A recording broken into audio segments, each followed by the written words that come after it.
Perkenalkan, nama saya Komang Arya Adela Kapisan, 165161014 Teknik Biomedis. Kali ini saya akan membicarakan mengenai isu lemahnya industri biomedika di Indonesia. Hal ini dapat dilihat melalui data tahun lalu yang menyatakan bahwa 94,4% alat-alat medis di Indonesia masih diimpor dari negara-negara besar di luar sana. Menurut saya hal ini dapat terjadi dikarenakan masih lemahnya pendidikan biomedis di Indonesia sendiri.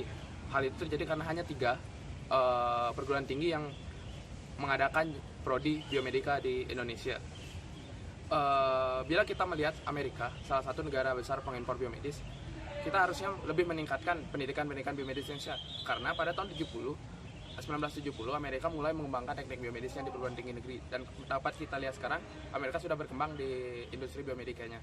Bukan tidak mungkin Indonesia kedepannya bisa berkembang di teknik biomedis atau industri biomedika apabila dari sekarang kita mulai memupuk bibit muda yang melakukan riset dalam industri biomedika atau sejenisnya, sehingga kedepannya Indonesia tidak perlu mengimpor lagi atau bahkan Indonesia yang akan mengekspor alat-alat medis ke luar sana.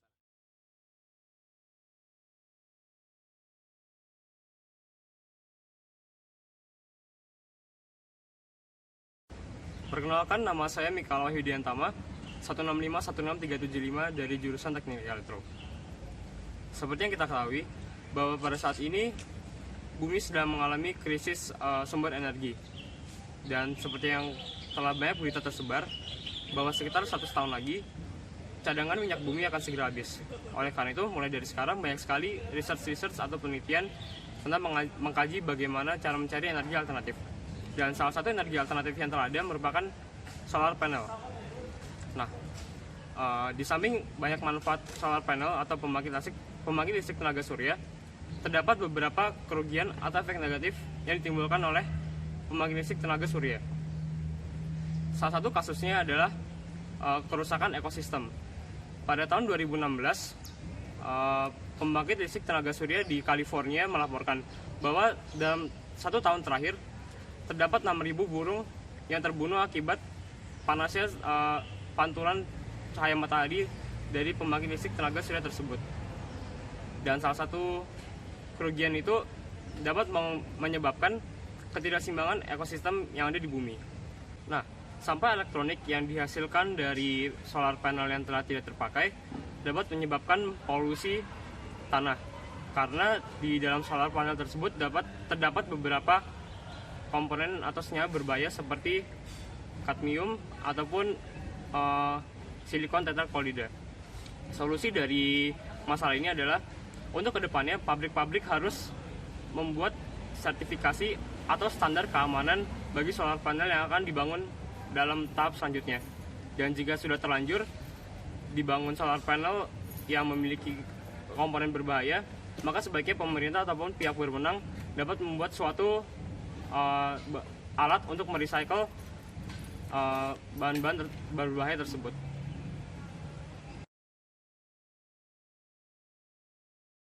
Perkenalkan, nama saya Pino Richard, tim 1651613 dari Teknik Elektro. Isu yang akan saya bahas pada kali ini adalah PLTS. Yang seperti yang kita tahu, PLTS adalah pembangkit listrik tenaga surya. Di Indonesia sendiri, PLTS ini sudah mulai dikembangkan, namun jumlah PLTS di Indonesia itu masih sangat sedikit. Seperti informasi yang saya dapatkan, jumlah PLTS di Indonesia itu hanya terdapat 22. Sebenarnya potensi PLTS itu sangat besar. Bagi Indonesia sendiri, potensi PLTS yang sudah dimanfaatkan hanya sebesar 0,02%. Itu masih jauh dari target yang pada tahun 2004 telah ditetapkan dalam peraturan presiden, yaitu sebesar 2%. Sudah sekitar 13 tahun, namun potensi PLTS belum bertumbuh. Ini sangat disayangkan. Bila kita bandingkan dengan Jerman, di mana PLTS di sana sudah menyumbang sekitar 16% dari potensi yang ada, ini masih sangat jauh. PLTS Indonesia masih hanya menyumbangkan sebesar 6,2 megawatt peak dari total 3.500 megawatt peak energi yang dihasilkan dari PLT Indonesia lainnya. Bila kita bandingkan dengan Jerman, PLTS di sana itu sudah menghasilkan sekitar 16,3 megawatt peak. Saran saya untuk pemerintah Indonesia adalah lebih memperhatikan lagi pertumbuhan PLTS Indonesia. Bila pemerintah mau menginvestasikan dan memperhatikan lebih jauh lagi, PLTS ini dapat digunakan untuk daerah-daerah kecil seperti daerah-daerah timur, NTT, Papua, Sulawesi maupun Kalimantan. jika PLTS dikembangkan, ini akan membantu melistriki daerah-daerah yang belum terkena listrik. Lalu saran-saran untuk para engineer dan scientist agar mau mereka menaruh perhatian bagi perkembangan PLTS, melakukan riset dan mengembangkan teknologi lagi. Sekian dari saya, terima kasih. Perkenalkan, saya Adinda Putra, NIM 1651639 dari jurusan Teknik Elektro. Sebagai mahasiswa ITB, saya masuk ke kampus ini dengan sebuah mimpi, yaitu mewujudkan konsep dunia futuristik keperadaban manusia ini. Jadi, konsep seperti apakah yang saya maksud? Konsep yang saya maksud itu adalah Internet of Things, atau bisa disingkat dengan IoT.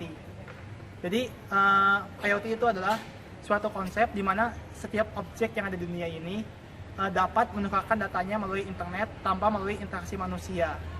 Dengan IoT ini, maka dapat dibayangkan kehidupan manusia akan menjadi jauh lebih mudah, jauh lebih efisien, dan jauh lebih cepat, sehingga manusia dapat fokus ke permasalahan yang tidak dapat dipecahkan oleh mesin.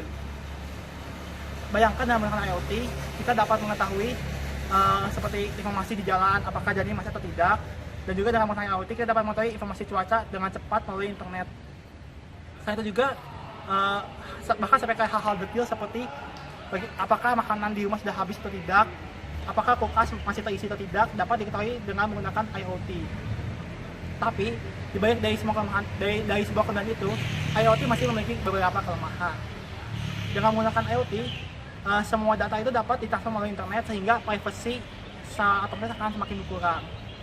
Selain itu juga dengan menggunakan IoT, karena semua pekerjaan akan diambil oleh mesin, maka lapangan pekerjaan untuk manusia akan berkurang, sehingga manusia harus meningkatkan kapabilitasnya sebagai makhluk yang berintelektual untuk belajar lebih jauh, menemukan berbagai hal yang lebih kompleks di dunia ini.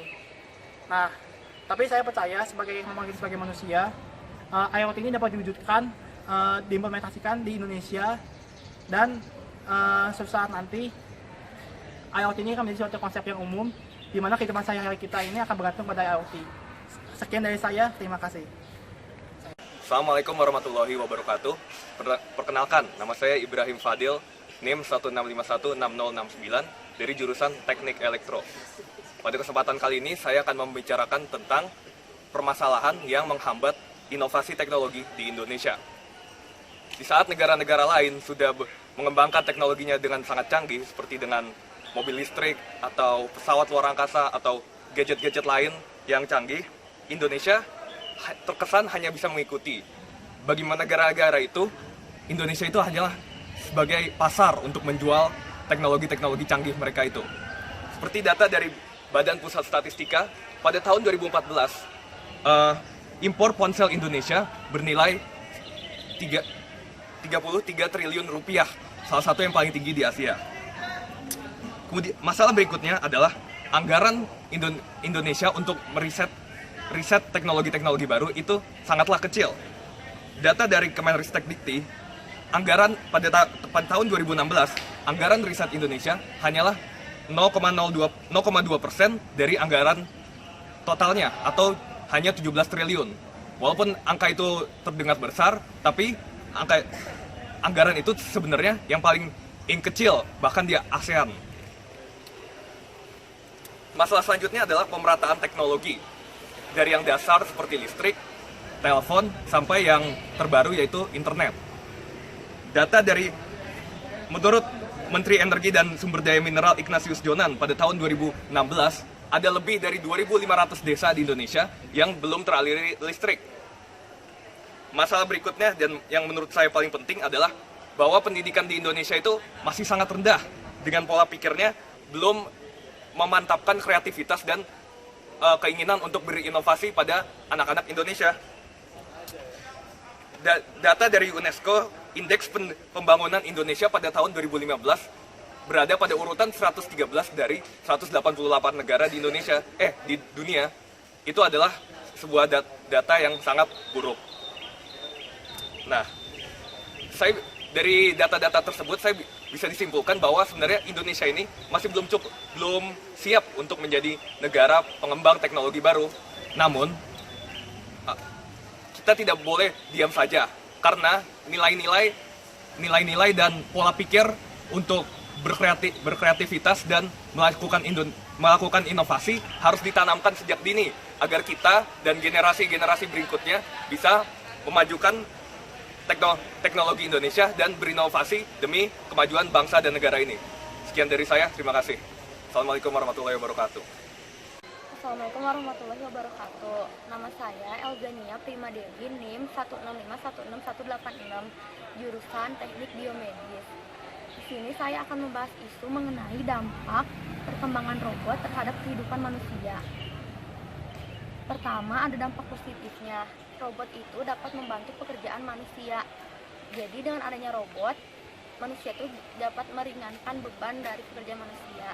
Terus yang kedua, robot itu tidak memiliki rasa bosan, lelah, dan letih, sehingga robot bisa bekerja tanpa henti sampai energinya habis. Terus yang ketiga, robot itu mudah dan cepat dalam hal perbaikan. Jadi kalau misalnya robot rusak, itu tuh mudah diperbaiki dan biaya yang dikeluarkan tidak terlalu banyak juga. Terus yang keempat, robot itu fleksibel, bisa dibuat sebesar apapun, baik berukuran kecil maupun berukuran besar. Selain itu, robot juga memiliki dampak negatif bagi kehidupan manusia. Yang pertama, dapat menyebabkan manusia menjadi pemalas karena dibantu dengan robot sehingga pekerjaan yang dilakukan ditunda-tunda dan membuatnya malas. Terus kedua, dapat mempersempit lapangan pekerjaan manusia jika robot dapat membantu untuk mengerjakan pekerjaan manusia itu. Yang ketiga, dapat menyebabkan krisis energi karena robot itu membutuhkan banyak energi seperti untuk baterainya dan lain-lain. Yang keempat, dapat menyebabkan bertumpuknya sampah-sampah dari robot itu sendiri, sampah-sampah yang sulit diperbaharui sehingga tidak ramah lingkungan. Dan yang terakhir, dampak negatif dengan adanya robot itu dapat menyebabkan global warming. Sekian dan terima kasih. Halo, perkenalkan, nama saya Abel dari Teknik Elektro dengan NIM 165161053. Hari ini saya akan mengangkat isu yang cukup populer saat ini, yaitu tentang teknologi autonomous atau self-driving car atau driverless car, yang intinya adalah mobil dengan teknologi tanpa supir. Perkembangan teknologi autonomous ini memiliki beberapa kelebihan dan kekurangan. Kelebihannya antara lain yang pertama, semua orang menjadi dapat mengemudi, mulai dari anak kecil hingga orang tua. Mereka bisa mengemudi tanpa perlu bantuan dari keluarganya. Jadi mobilitas setiap orang akan semakin bertambah dengan adanya teknologi autonomous ini. Nah, yang kedua adalah teknologi autonomous ini dapat mengurangi tingkat kecelakaan, karena berdasarkan riset di seluruh dunia bahwa di atas 50% penyebab kecelakaan itu terjadi karena human error, baik dari mabuk, pengaruh obat terlarang, maupun stres dan gangguan kejiwaan. Tentu dengan teknologi autonomous ini akan menghilangkan resiko-resiko dari human error tersebut. Kemudian kelebihan dari autonomous yang lain adalah lebih menghemat waktu. Jadi penggunaan teknologi autonomous akan membuat kita bisa melakukan aktivitas lain di mobil selain tanpa harus nyetir, misalnya memimpin rapat, ataupun juga apabila kita di suatu gedung pertemuan yang sangat penuh, maka kita tidak perlu repot-repot mencari parkir. Kita tinggal minta diturunkan di pintu gerbang dan kita bisa menyuruh mobil untuk parkir dengan sendirinya. Nah, di samping kelebihan itu, autonomous juga menyimpan beberapa kelemahan. Yang pertama adalah biaya yang cukup mahal, baik dari biaya dari mobilnya sendiri maupun dari infrastrukturnya, karena infrastrukturnya harus disesuaikan dengan mobil itu. Jadi mobil bisa menerima komando dari rambu-rambu yang ada dengan menggunakan sistem perintah. Kemudian kelemahan yang lain adalah bisa memunculkan kejahatan tingkat baru, yaitu misalnya jika kita ingin berbuat jahat terhadap seseorang, kita bisa meretas sistem kendali mobilnya untuk menabrak sesuatu, ataupun teroris bisa menggunakan autonomous untuk mengebom tanpa ketahuan.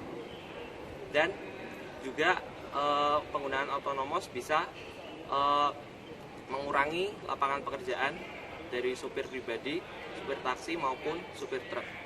Dan yang paling penting bahwa teknologi autonomous ini tidak akan diterima oleh semua golongan karena beberapa orang memiliki hobi untuk menyetir. Jadi mereka tidak ingin kesenangan dari menyetir itu diganti oleh sistem autonomous. Tidak mungkin seorang membeli mobil mewah dengan performa tinggi seperti Lamborghini maupun Ferrari hanya untuk dipasangkan teknologi autonomous. Mereka pasti hanya ingin menyetir sendiri dan merasakan sensasi mengemudinya. Itu saja isu yang saya angkat hari ini. Terima kasih atas perhatiannya. Semoga berguna bagi kita semua. Saya Klesius Dewanata, NIM 1651614 dari jurusan Teknik Tenaga Listrik. Nah, jadi pada video kali ini, salah satu topik yang akan dibahas oleh kelompok kami adalah tentang Hyperloop. Pasti banyak orang yang belum tahu apa sih Hyperloop itu. Jadi, saya akan sedikit memberitahu Hyperloop itu apa. Jadi, Hyperloop itu merupakan satu sistem teknologi yang dicetuskan oleh Elon Musk di tahun 2013. Yang membawa keunggulan dari sistem teknologi baru ini adalah dia itu suatu seperti kereta yang berjalan sangat cepat. Tapi yang bikin ini menarik adalah dia itu menggunakan sistem tabung dengan di dalamnya itu dengan menggunakan teknologi vakum. Nah, yang lebih menarik lagi, teknologi vakum ini bukan udara yang dibikin vakum, tapi electromagnetic suspension. Sehingga electromagnetic suspension ini akan mendorong si keretanya. Nah, kalau misalnya kalian penasaran Hyperloop ini seperti apa, kalian bisa lihat di proposalnya yang di-upload oleh Elon Musk, karena sistem ini teknologinya open source. Nah, untuk selanjutnya, seperti tentang pro kontra Hyperloop, akan dijelaskan oleh teman saya. Halo, perkenalkan saya Cheryl Josephine Novani, NIM 1651646 dari Teknik Elektro. Saya akan menjelaskan tentang pro dan kontra Hyperloop. Yang pertama, saya akan menjelaskan tentang pro-nya. Tentunya salah satu keuntungan terbesar mengapa diciptakan Hyperloop adalah karena Hyperloop dapat travel dengan sangat cepat. Speednya yang cepat itu tetapi menyebabkan beberapa kekurangan juga. Misalnya, beberapa orang mungkin mengalami pusing-pusing karena kecepatannya itu. Selain keuntungan cepat tersebut, karena Hyperloop memiliki lintasan tersendiri, Hyperloop tidak terpengaruh oleh kondisi sekitarnya. Dia tidak akan terkena macet dan sebagainya. Keuntungan lainnya juga Hyperloop murah dalam biaya pengoperasionalnya. Karena Hyperloop menggunakan teknologi surya dan tekanan udara, maka ia tidak membutuhkan kos yang mahal untuk bertransportasi. Selain itu, Hyperloop juga tahan terhadap cuaca, gempa bumi, dan lain-lain. Tetapi selain keuntungan-keuntungan tersebut, terdapat beberapa kerugian. Salah satunya karena Hyperloop sangat cepat, maka pada saat dia berbelok, itu dapat menyebabkan bahaya. Selain itu, karena Hyperloop berbentuk kapsul, maka penumpang mungkin merasa sempit karena ruang geraknya kecil. Sekian dan terima kasih. Perkenalkan, nama saya Nicholas Nathanael, NIM 165164149 dari jurusan Teknik Elektro. Saat ini kita menggunakan banyak alat elektronik dalam kehidupan kita sehari-hari, seperti telepon genggam, laptop, televisi, AC, dan sebagainya. Namun, industri elektronika di Indonesia masih bergantung pada komponen dasar dari luar negeri. Indonesia bahkan belum memiliki industri pembuat komponen dasar elektronika. Sebagai contoh, industri perakitan AC dan lemari es masih menggunakan komponen motor dan kompresor yang dibuat di luar negeri.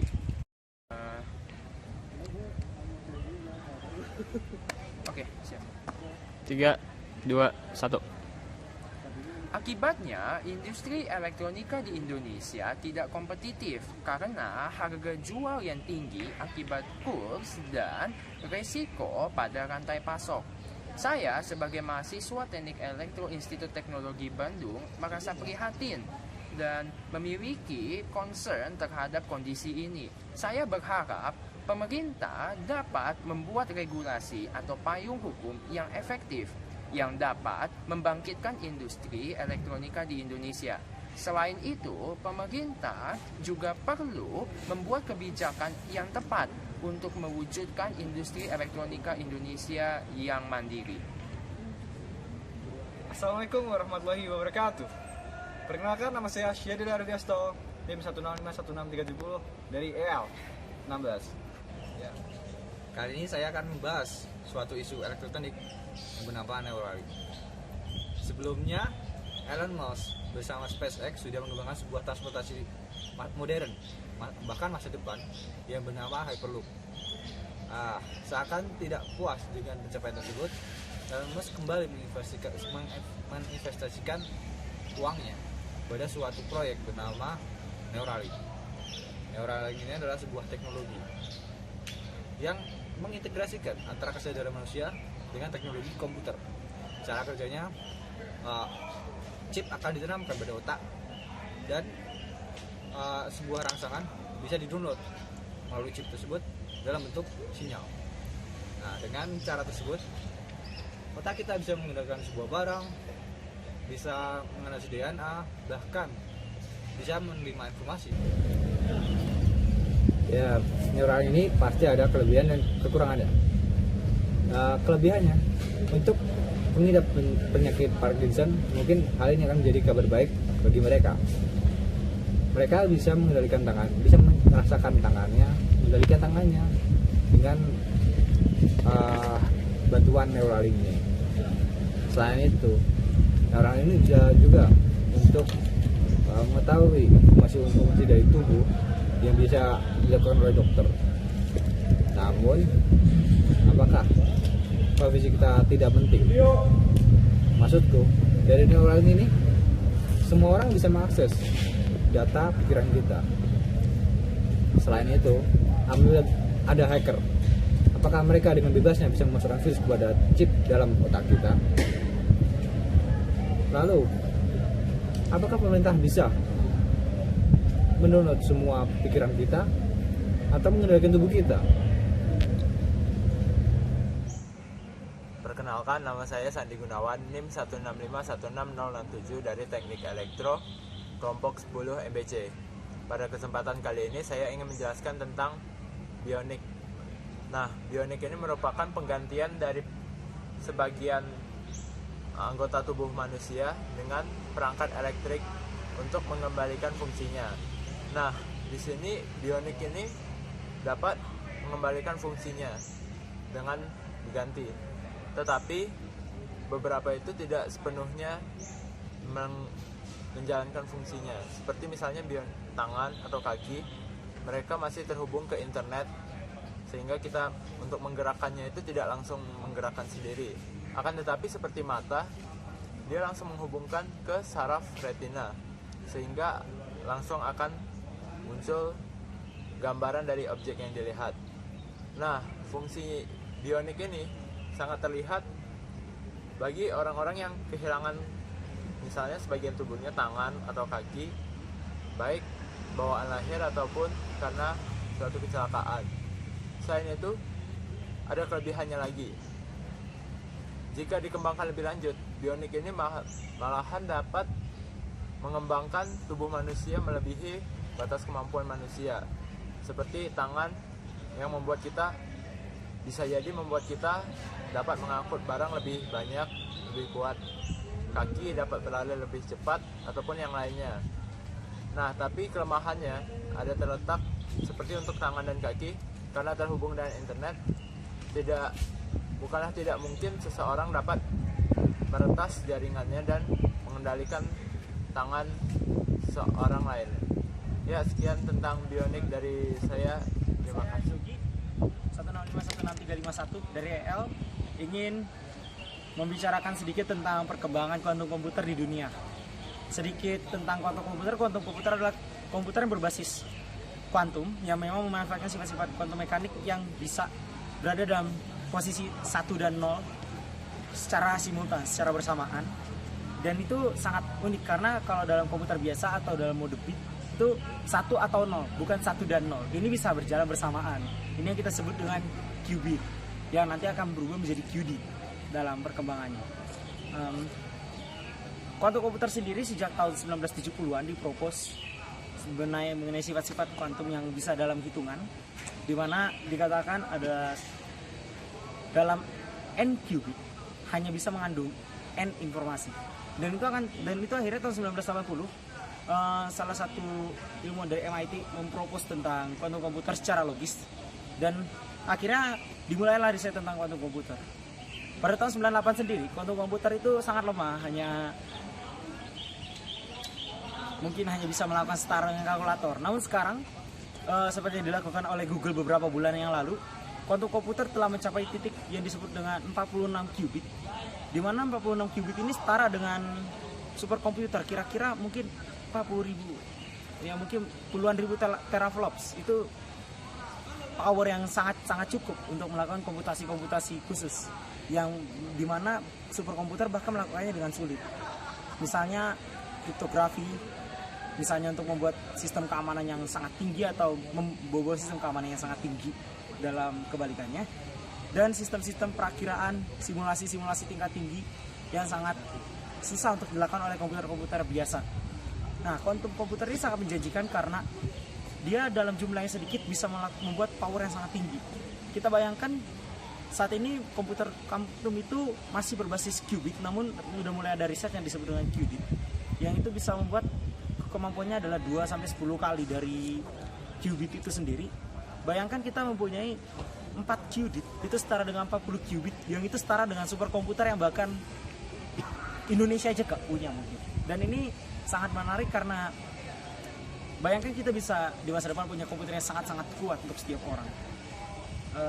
Menurut saya ini merupakan perkembangan yang sangat baik, dan mungkin Indonesia bisa mengadopsinya mungkin dalam beberapa puluh tahun ke depan, sehingga kita bisa sama-sama punya komputer yang sangat powerful, yang meskipun biaya risetnya cukup mahal karena metode superkonduktor dan segala macam, namun banyak perusahaan di luar negeri sana dan universitas-universitas yang mau merisetnya, sehingga sampai titik saat ini yaitu qubit dan semacamnya yang tingkatnya mencapai superkonduktor. Mungkin siapa yang tahu kalau 10 tahun lagi mencapai 2 atau 3 kali kemampuannya superkomputer.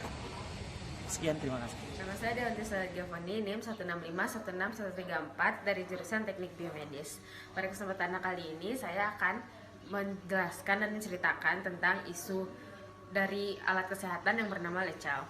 Alat ini digunakan di luar negeri, diciptakan juga untuk para tunanetra, yaitu cara kerjanya itu alatnya diletakkan di sepatu para tunanetra, lalu dihubungkan dengan HP melalui Bluetooth, lalu bisa mengarahkan jalan para tunanetra dengan perintah suara.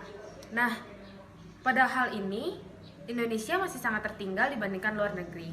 Indonesia sejauh ini belum ada tunanetra di Indonesia yang terbilang cukup banyak yang menggunakan alat bernama Lecal ini. Maka dari itu, sebaiknya kita sebagai anak ITB, khususnya para teknik biomedis, sebaiknya lebih mengembangkan dan mempelajari alat-alat yang sangat membantu para tunanetra yang ada di Indonesia sebagai suatu bentuk kontribusi kita terhadap bangsa Indonesia saat ini. Terima kasih. Kenalkan, nama saya Lukman Yusuf Baroto, NIM 1656251, jurusan Teknik Elektro. Untuk isu yang saya bawa pada hari ini, negara kita masih sangat terbelakang dalam sisi teknologinya, dalam hal ini elektrotekniknya. Dapat diketahui bahwa di luar negeri, di negara lain sudah mulai dikembangkan teknologi Hyperloop, yaitu sebuah alat transportasi super cepat yang mampu membawa orang menuju sisi suatu negara ke negara yang lain. Dan dibandingkan dengan Indonesia, kami jujur di Indonesia masih sangat terbelakang. Jadi kita sebagai mahasiswa ITB, khususnya teknik elektro, kita harus bisa memajukan Indonesia dari sisi teknologinya, dari sisi elektrotekniknya. Sekian, terima kasih. Wassalamualaikum warahmatullahi wabarakatuh.